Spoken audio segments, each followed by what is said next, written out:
Welcome to the Best of Beaver County, presented by St. Barnabas, a weekly segment dedicated to putting the focus on the amazing things and the amazing people behind them in Beaver County. The Best of Beaver County is sponsored by and content is provided by St. Barnabas.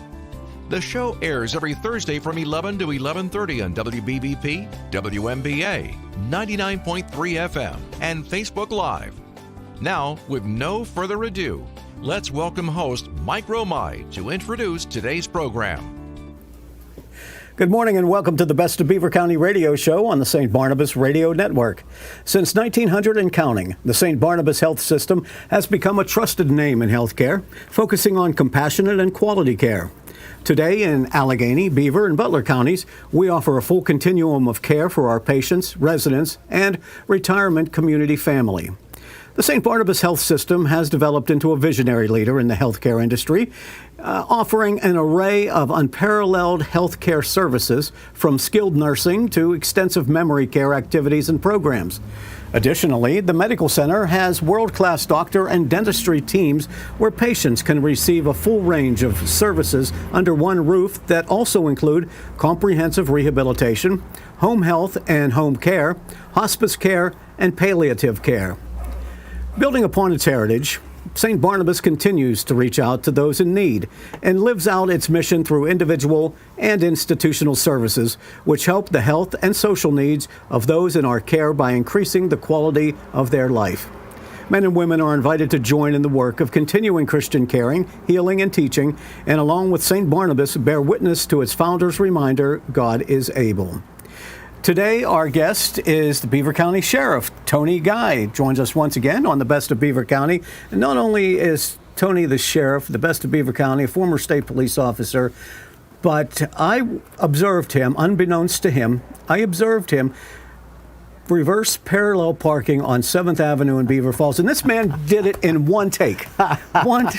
Were you watching? I'm sitting up in my office here and I'm looking down and I see this big truck come in there and he pulls up, backs in and does the reverse. And it was perfect. It was me. Thank you. I appreciate it. It's not that bad. Obviously, we're all helped with backup cameras these days. But but a lot of people have a difficult time with that. Listen, I'm old school, man. I could still drive a stick like a lot of young people can't these days, right? That's for sure. How are you, Tony? I'm doing well. Good to see you once again. Good to see you too, Mike. Thanks for having us in here. How's everything in the sheriff's business? Good. I mean, we're doing well in the office. Everything's running smoothly. Isn't it nice not to have controversies? There was a few years ago. You don't want me to start down that road, do you? Yes, it is. And I think that the voters appreciate that. You know, let's just... I say the sheriff and the sheriff's office is like offensive linemen. The only time you get attention is if you make a mistake. Yeah. You know, if your quarterback gets sacked, then big headlines about it. So we try to stay under the radar. Yeah. How do you and the district attorney work things out here? Who's higher up on the food chain? Is it you or David Lozier? Wow. Well, I wonder because you're the sheriff. You're completely different top roles. dog, and he's completely different roles. Obviously, the sheriff's office has a certain role. The sheriff has a certain role, and the district attorney has a certain role. Their job is basically to prosecute cases. That's the fundamentals of their job. But I got to tell you, Mr. Lozier's done a great job of bringing together the law enforcement community of Beaver County with certain initiatives, and just recently got a grant that he's sharing throughout the county for. There's your truck. A grant that he's sharing throughout the county for in-car computers. And so, we work hand in hand with different roles. Very good. You originally from the mean streets of Aliquippa, right? Mean streets. I was going to say, back in your day, they weren't really the mean streets. I mean, Aliquippa has always had a reputation of being tough. Yeah. But when you compare and contrast, perhaps when you and Mr. Piccarelli were growing up in Aliquippa, that by today's standards, I had a report this morning said they've had 7 cars stolen in 48 hours. Oh, my. I'm thinking, wow, what's going on? Yeah. Yes, that's where I grew up. It was different, right? It was different. Time. Communities were tighter. Yeah. Neighbors were friendlier. You grew up the same way. Sure. Your neighbors, your buddy's mom could yell at you just like your mom could, right? And they tried to bring their kids up the right way. And I think we've lost that sense of community, that sense of closeness, and allowed negative forces to kind of fill in that vacuum. And as far as being in law enforcement today, is it a tougher job than it might have been back then? Because you probably were inspired by some of the people on patrol at the time. It was certainly a different job, and policing today can't be done the way it was back then. You know, cops cracked heads sometimes when they had to.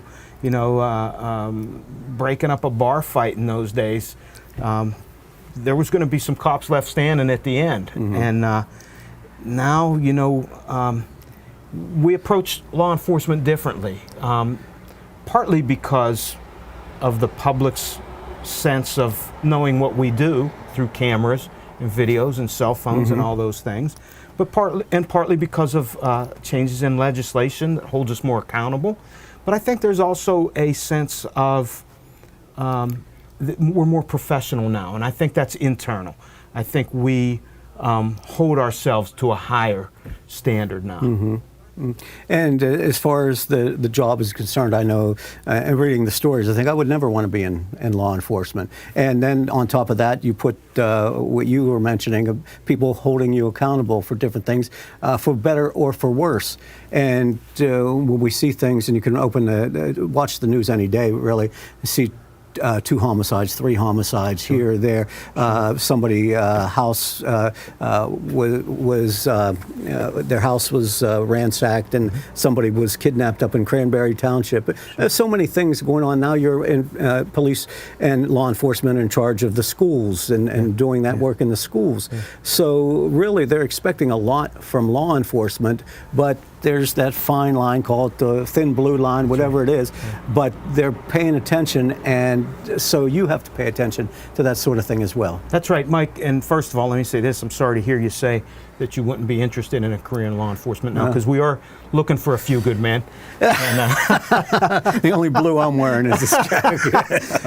But you know, society has changed, and therefore how, you know, the people that we deal with have changed. And I really got to tell you, I think that there is a lack of respect for the sanctity of life these days in general. And also, I would say right up there along with that is people no longer are interested in viewing an issue from the other person's perspective. You know, back in the old days, Mike, we could have a discussion or an argument about something, and we would be able to have that discussion, but it was because I understood where you were coming from and respected that. We've lost the ability to do that in society. So yeah, we deal with the fallout of that. What are the roles and responsibilities of the Sheriff's Department? How involved can you get in the local communities? Yeah, how involved can we get? We will assist local police departments as much as we possibly can, based upon their request. I get myself involved with community-related organizations quite often, and I think that's important too. Are you asking about what our role is within law enforcement? I mean, you go out and you see a sheriff's cruiser moving along in our towns. Are you just transporting prisoners? Or? Oftentimes, but we also, especially our PM shift, our daylight shift, it sucks up manpower with the courts generally. So we're controlling access to the courthouse, making sure people don't get in there with weapons. We are controlling the courtrooms, keeping the judges safe, making sure that the courtrooms have proper decorum. We do have guys out serving warrants all the time because we're responsible for the warrants. We run the regional booking center, and we have 2 canines in the county, both trained for patrol functions. One is additionally trained for drugs, and one is trained for explosives. So we are out there assisting our brothers and sisters in law enforcement, but as far as primary jurisdiction, we have none. When you talk about the canines, do they have to be requested from a local community call, hey, Sheriff Guy, could you send the canine to us? Yeah. Is that how it works? That's generally how it works. Okay. And you'd be surprised how many requests we get, particularly for the drug dog. Yeah, okay. A lot of drugs in all communities? I mean, you find Yeah. it widespread around Beaver County? Absolutely. Yeah. Is it a dangerous job? Because you mentioned earlier, you're always looking for people to come into the profession, whether it's local law enforcement, state police, or getting involved in the sheriff's department. And I'm just sitting here. I've never been in the back of a cruiser, I can proudly say. We can change that. But is it a dangerous occupation? I mean, because I'm thinking this guy's giving you lip in the back seat of a cruiser because whether it was a warrant for their arrest and you're bringing them in, they've been trying to avoid you all this time, and now they may be spitting on you and swearing at you and all that stuff. There's got to be a level of some kind of discipline involved there. I think it's always been dangerous. I think it's getting a little bit more dangerous as there are certain segments of the population that have lost respect for law enforcement for whatever reason. Some of it's because of us, some of it is because of outside influences. But it is and can be a dangerous job. But I got to tell you, the best, I take this back to my career with the state police, the best weapon we have is our ability to communicate with people and to be able to de-escalate situations and calm them down. And that is used more and more in law enforcement. De-escalation is a big key word these days. But that, hopefully, and I got to tell you this too, the body cams. Yeah. Not only are officers on their best behavior because of the body cams, but the people that we're dealing with recognize that we're wearing them and tend to adjust their behavior based upon that. Yeah, and oftentimes the public will try and intimidate you. Being law enforcement, they'll come up with their phones and they're pointing it at you, and they're putting you on the spot, and they keep on trying to poke you, provoke you into doing something, huh? You got to be wired a certain way to do this job today. You really do. You can't take anything personal, can't be thin-skinned. Like I said, you got to be able to understand that the people that you're dealing with have a different perspective than what you have. Is that something they teach you in the academy? It's been quite a while since I've been in the academy, and it was part of it in those days. I would expect that it would be to a much greater degree now. How do you recruit law enforcement? We here in the sheriff's office, we have, I think we have an equal mix of young people who are getting their first taste of law enforcement, so straight out of the police academy, typically here in Beaver County. But we also here in the sheriff's office have a lot of men and women who have had a career with a police department, whether it's the state police or whether it's a municipal department, who have retired from that and are looking to continue working. Oh, okay. Yeah. And does it take a certain amount of physical ability as well? You've got to be fit. That job, yeah. You've got to be fit because I've heard people say that law enforcement is hour upon hour, day upon day of boredom, interrupted occasionally by intense physical activity. So yeah, you got to be ready for that. You got to be prepared because you never know when it's going to happen. You mentioned men and women getting into the field. How has the introduction of women, probably in the last 20 years, worked within the forces? So I can tell you that I went through the Pennsylvania State Police Academy in 1984, and at that time they had troopers who were on the job who were kind of mentors for your class. My mentor back in 1984 was a female trooper. So it's been around a lot longer than 20 years. That being said, it is relatively new, and I think it brings something positive to the profession because we're all wired differently. We're all, they have a different perspective, and I hope this doesn't sound prejudiced, but a different skill set. They're wired differently than men are. Sure. And that's a positive to be used in certain situations. Yeah. Are they more vulnerable out there as well? I've seen some females who can really handle Kick themselves. your butt, huh? Yeah. So it depends on the individual. Yeah. Okay. And do people come right out of, say, training into the sheriff's department, or do they generally go to a local department or the state police? Yeah. So what I do in the sheriff's office is I require Act 120 certification, which is a police academy, same as any police department would hire you from. So I can bring them directly into the sheriff's office. But also to be a sheriff's deputy, you have to have some additional training related to the courts and related to civil service, which is serving process papers. And so we got to send them within the first year to a 2-week supplemental course in State College. I've often read that one of the most dangerous calls that police go out on is domestic issues. Same thing when you're serving warrants and you have to go to somebody's house? You never know. That's right. And and I know we're coming up against a break here, but we're just about to get a new software program into the sheriff's office that is going to allow us to take all the information from everything we do and be able to put it in one place so that our deputies that are going out serving a civil process will know if that person has a warrant, if they've been involved in any other significant incidents before, criminal history, those types of things. It's going to protect us a little bit better and keep us safer. He's the Beaver County Sheriff. Tony Guy is our guest, and we'll continue the conversation on the Best of Beaver County radio show on the St. Barnabas Radio Network. Of the many things that make St. Barnabas Health System apart from the ordinary is an appreciation for their employees, an act that does not go unnoticed. Let's learn more about what this means from one of their employees. Hi, my name's Susan Elleteri. I'm a registered nurse at St. Barnabas. Our team is responsible for the excellent care of our residents. Tending to their specific needs is very important. We pursue compassionate care, hard work, and kindness, and it is an extremely rewarding career, and I'm very grateful to have nursing as a career. It's extremely rewarding. We can acknowledge the goodness in our life, and I do believe that. Find out about the exceptional career opportunities St. Barnabas has to offer by visiting stbarnabashealthsystem.com/careers for more information, or by calling 724-444-JOBS. That's 724-444-5627. Find out why St. Barnabas is apart from the ordinary.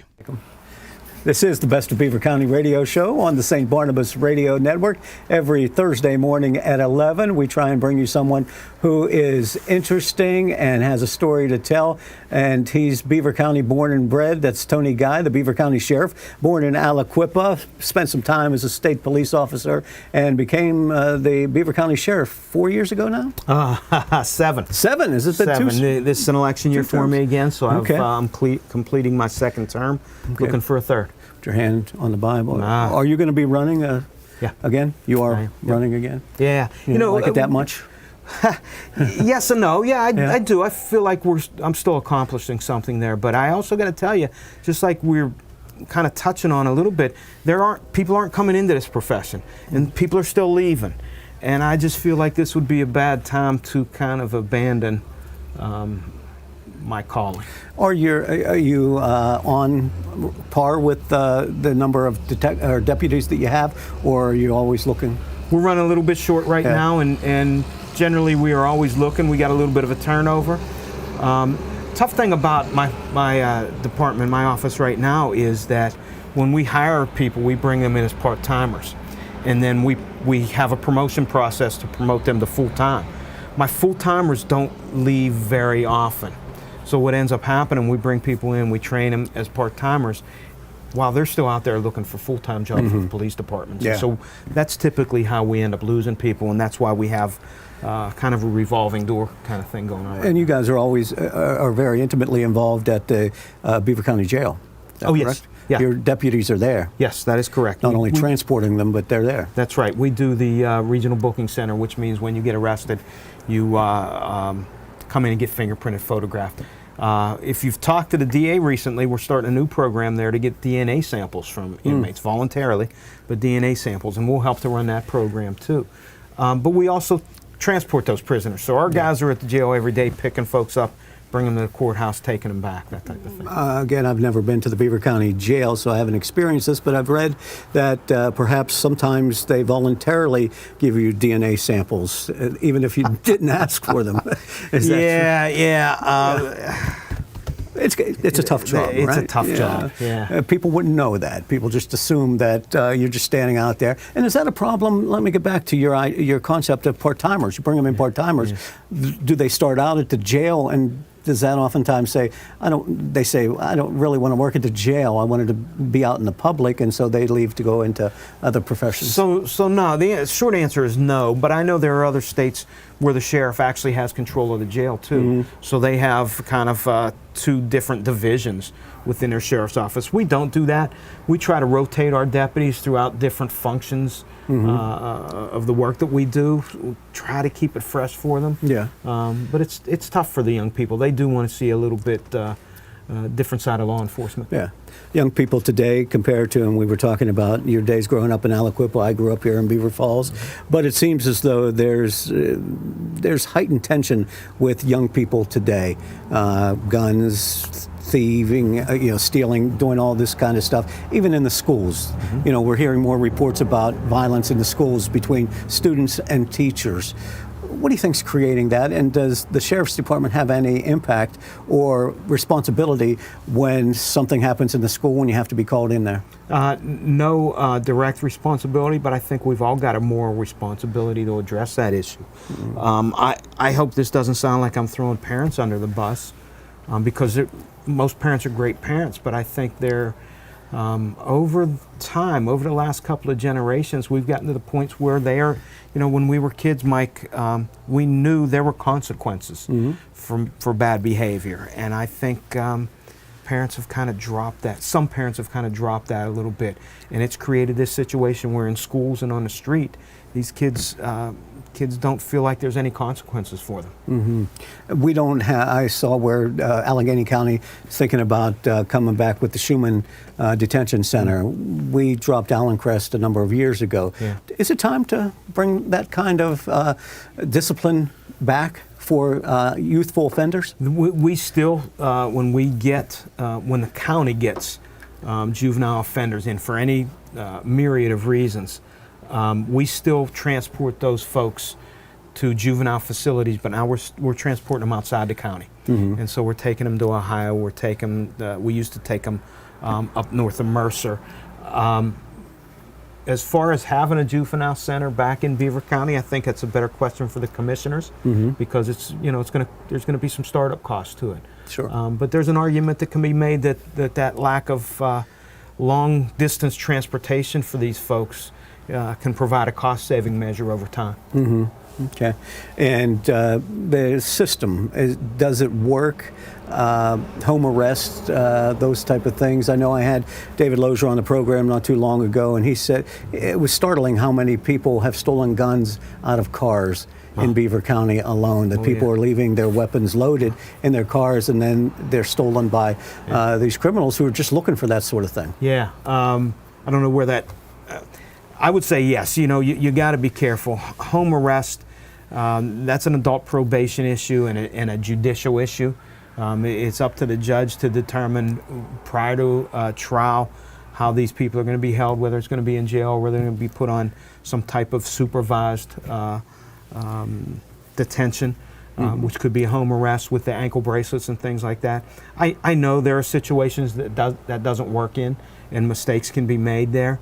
But also I think there is an argument to be made that not everybody deserves to sit in jail for 2 months awaiting trial when we're talking about potentially minor offenses and maybe less of a risk to the public. Okay. We've often talked about scams on the program with you in the past, and now this recent train derailment over in East Palestine, everything that's going on with that, and it just seems like buzzards on a carcass. There are all kinds of legal firms and phone calls being made, people knocking on the doors to these people who are victims of this in one way or another, but I can't imagine there not being scams that are going to be involved here. Yeah, so I'm legal stuff for attorneys doing this stuff. I would say take your time, don't sign anything, talk to people that you trust, your friends, your neighbors, your family about those things. I wouldn't sign anything, especially this early on in the process, because I think this thing is going to play it out over a decade or more before they get it all settled. But yeah, man, don't.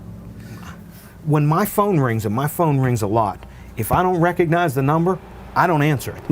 And if it goes to voicemail, I'll pick up the voicemail later on, see who it was, possibly call them back. But I kind of have a little bit more of a educated perspective to scams.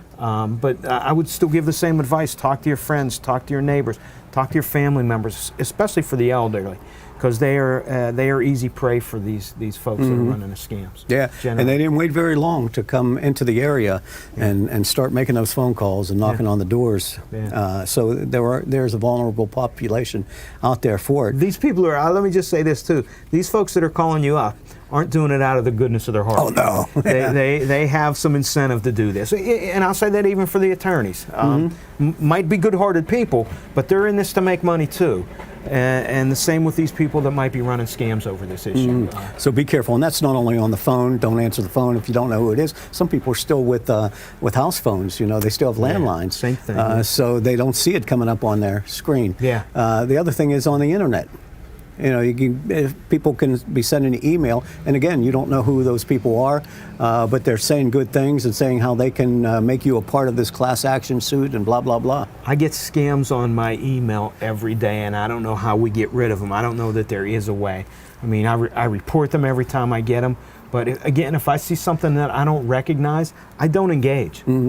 Used to get a phone call all the time about sheriff's department, maybe not the local sheriff's department, but helping the police or the sheriff's ball or something like that. Oh, They're yeah. all coming up, and those turned out to be a lot of scams over the years too, didn't they? There's an old joke about that too. We'll talk about it after we're done here. But yeah, they can be scams too. And so if you get a call like that, my suggestion would be to call the department. Call 911, ask them to hook you up with the department who these people claim to be from, and make sure you get that verification before you give them any money or start down some path. Yeah.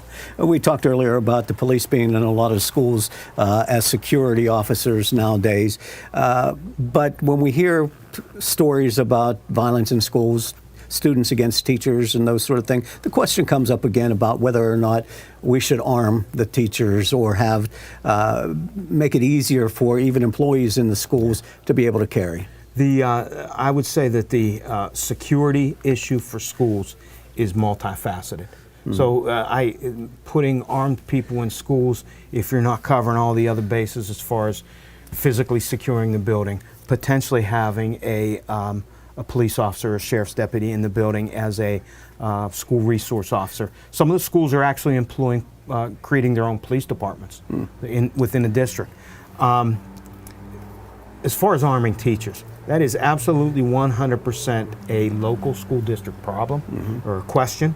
And, different communities view it differently. And it's going to be up to them. I can't really say, to be honest with you, I can't really say whether it's good or bad. There's got to be some serious guidelines set up if you do it, which includes training these folks, not only with training the ability to handle a firearm, but training on what they can and can't do and what they should and shouldn't do under certain situations. I think there should be a fairly high bar on those folks before we start arming teachers. And again, that changes from county to county. Right? Changes from school district to school district. Okay. Yeah. Tony Guy, Beaver County Sheriff, is our guest. What are you looking forward to, or what's the outlook for 2023? Well, I'll tell you one thing we're doing in the sheriff's office right now. We got a grant last year, significant grant, that is going to help us to seek accreditation. Accreditation, it has an outside accrediting agency come in and review all the work that you were done, all the work that you do. Look for proofs of all those things, and then you can be accredited as a sheriff's office. I think there are only maybe half a dozen sheriff's offices across Pennsylvania that have that, and we're looking to get it done hopefully this year, if not this year, early next year.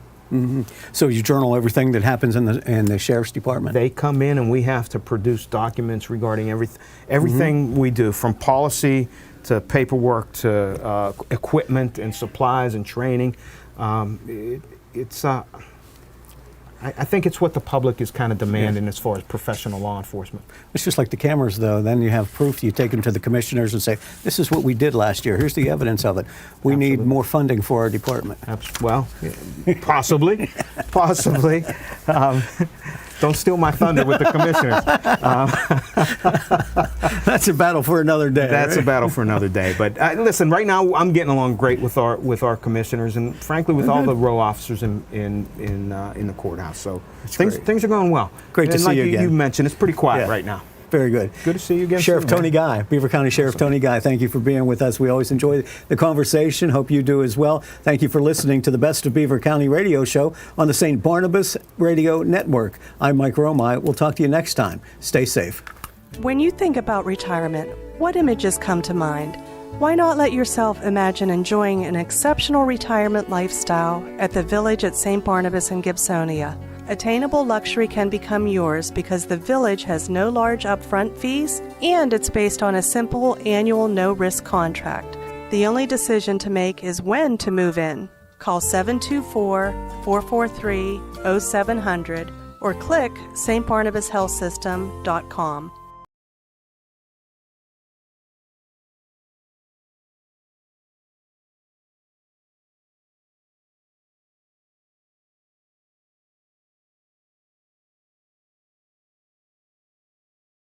Thank you for listening to the Best of Beaver County. St. Barnabas is pleased to have provided content and sponsorship for the program. Tune in this Sunday at 11:30 for an encore presentation of today's program on Beaver County Radio. And next Thursday at 11 for another edition of the Best of Beaver County on WBVP, WMBA, and 99.3 FM.